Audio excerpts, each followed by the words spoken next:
जय श्रीराम मित्रांनो, day 4 start झालेला आहे. आता आम्ही आग्र्यामध्ये आलो आहे. सकाळी 4 वाजता आग्र्यामध्ये पोहोचलेलो आम्ही.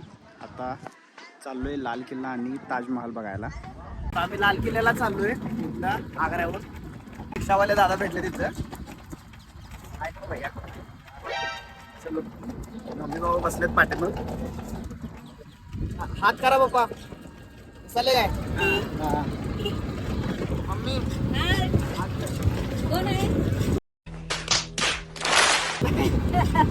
व्हिडिओ चालू आहे.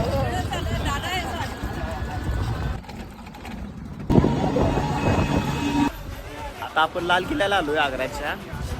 आणि एक महत्त्वाची आणि अभिमानाची गोष्ट म्हणजे इथं आपल्या शिवाजी महाराजांचा पुतळा बरोबर किल्ल्याच्या समोर आहे. बघू शकता इथे किल्ला समोरच दिसतोय.